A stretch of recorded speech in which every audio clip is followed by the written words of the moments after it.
नमस्कार दोस्तों, Manu short hand classes में आपका स्वागत है। डिक्टेशन शुरू होगी 3 सेकंड बाद। डॉक्टर होमी जहांगीर भाभा का जन्म बम्बई के एक सुशिक्षित एवं संपन्न पारसी परिवार में 30 अक्टूबर 1909 को हुआ था। उनके पिता श्री J.H. भाभा बम्बई के सुप्रसिद्ध बैरिस्टरों में से एक थे। डॉक्टर भाभा की प्रारंभिक शिक्षा बम्बई के कैथेड्रल और जॉन हाई स्कूल में हुई। बचपन से ही उनकी गणित में विशेष रुचि थी और कक्षा में सबसे मेधावी थे। वे अपने शिक्षकों के प्रिय थे। डॉक्टर भाभा बहुमुखी प्रतिभा के धनी थे। वे एक इंजीनियर संगीत प्रेमी थे तथा अच्छे कलाकार थे। C.V. रमन ने भाभा की तुलना इटली के वैज्ञानिक इंजीनियर और चित्रकार लियोनार्डो दा विंची से हाई स्कूल की परीक्षा उत्तीर्ण करने के बाद डॉक्टर भाभा आगे की पढ़ाई के लिए कैम्ब्रिज जाना चाहते थे, किंतु कम आयु होने के कारण उस समय उनका यह सपना पूरा न हो सका। उन्हें बम्बई के ही F. फिंस्टन कॉलेज में प्रवेश दिलाया गया। इसके बाद कैम्ब्रिज में पढ़ने का उनका सपना शीघ्र ही पूरा हो गया और IESC की परीक्षा उत्तीर्ण करने के बाद वे कैम्ब्रिज के गोनविल एंड केयस कॉलेज में पढ़ने के लिए इंग्लैंड चले गए। वहां से इंजीनियरिंग की परीक्षा अच्छे अंकों से उत्तीर्ण करने के बाद गणित एवं भौतिक विज्ञान में अपनी विशेष रुचि के अनुरूप वर्ष 1930 में कैम्ब्रिज के ही केयस कॉलेज में प्रविष्ट हुए।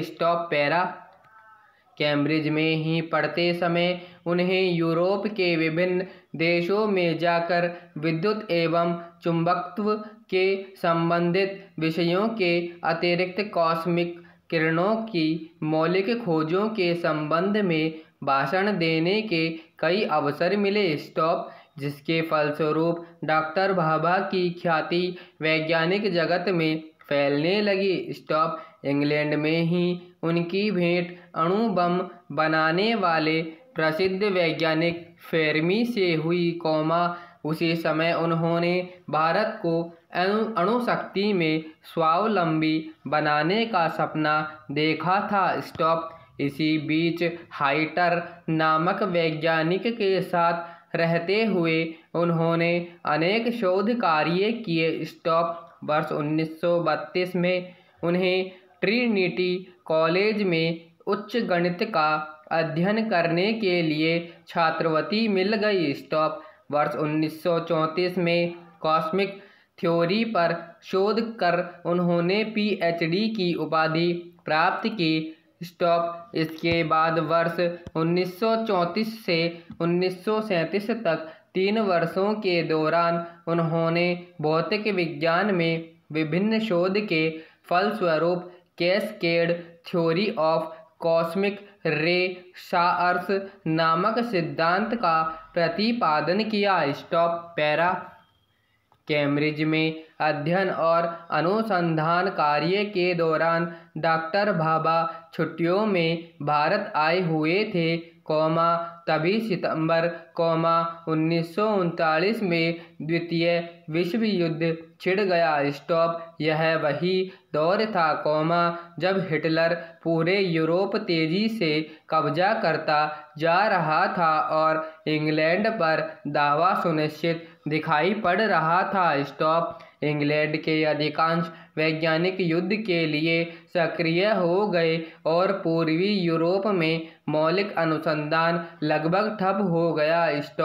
ऐसी परिस्थिति में इंग्लैंड जाकर अनुसंधान कार्य जारी रखना डॉक्टर भाभा के लिए संभव नहीं था, अतः भारत में ही रहकर क्या किया जाए जैसे प्रश्नों पर विचार करने लगे, किंतु उनकी उलझन का शीघ्र एवं सही समाधान हो गया। उनकी प्रखर प्रतिभा से चिंतित कुछ विश्वविद्यालयों ने उनके अध्यापन का कार्य के लिए आमंत्रित किया। अंततः उन्होंने भारतीय विज्ञान संस्थान बंगलौर को चुना और वहां वर्ष 1941 में भौतिक शास्त्र विभाग में प्राध्यापक के पद को सुशोभित किया। वर्ष 1941 में ही उन्हें रॉयल सोसाइटी का फेलो बनाया गया। उनके विशिष्ट प्रतिभा का ही परिणाम था कि अपने जीवन काल में उन्हें नील्स बोर जैसे प्रख्यात परमाणुविद एवं चंद्रशेखर वेंकट रमन जैसे नोबेल पुरस्कार विजेता वैज्ञानिकों के साथ काम करने का अवसर मिला। बंगलौर में भाभा कॉस्मिक किरणों के हार्ड कंपोनेंट पर उत्कृष्ट अनुसंधान कार्य के दौरान वे देश में विज्ञान की उन्नति के बारे में चिंतित रहा करते थे। उनकी चिंता का मूल विषय था, क्या भारत उस गति से प्रगति कर रहा है जिसकी उसे जरूरत है।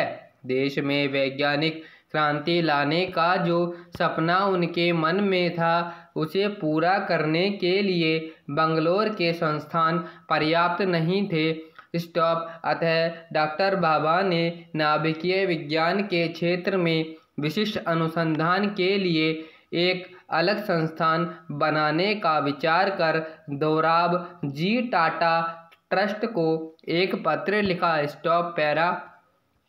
उनके अनुरोध पर इस ट्रस्ट द्वारा वर्ष 1945 में इंस्टीट्यूट ऑफ फंडामेंटल रिसर्च नामक संस्थान की स्थापना बम्बई में की गई, जिसके वे प्रथम अध्यक्ष बनाए गए। भारत की स्वतंत्रता प्राप्ति के बाद उन्हीं के अनुरोध पर परमाणु ऊर्जा आयोग की स्थापना की गई। डॉक्टर भाभा को इस आयोग का अध्यक्ष नियुक्त किया गया। प्रारंभ में यह आयोग एक सलाहकार समिति की भूमिका निभाता था तथा भारत वर्ष 1954 में एक स्वायत्त संस्था का दर्जा दे दिया गया। डॉक्टर भाभा के नेतृत्व में इस आयोग ने अनेक महत्वपूर्ण कार्य किए, वर्ष 1955 में ट्राम्बे में परमाणु रिएक्टर, जिसका नाम अप्सरा रखा गया, का निर्माण कार्य प्रारंभ करना उल्लेखनीय है। भारत के इस प्रथम परमाणु रिएक्टर का उद्घाटन 4 अप्रैल 1956 को प्रथम प्रधानमंत्री जवाहरलाल नेहरू ने किया था। डॉक्टर भाभा के देश प्रति योगदानों को देखते हुए, भारत सरकार ने वर्ष 1954 में उन्हें पद्म पुरस्कार से सम्मानित किया। 12 जनवरी 1967 के तत्कालीन प्रधानमंत्री श्रीमती इंदिरा गांधी ने ट्राम्बे के परमाणु केंद्र का नाम डॉक्टर भाभा के नाम पर भाभा एटॉमिक रिसर्च सेंटर रख दिया।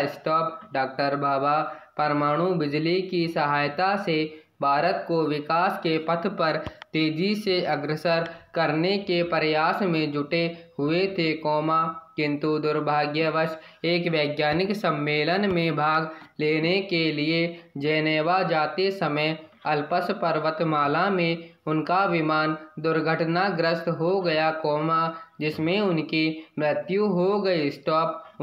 उनकी मृत्यु से पूरा विज्ञान जगत शोकाकुल हो गया।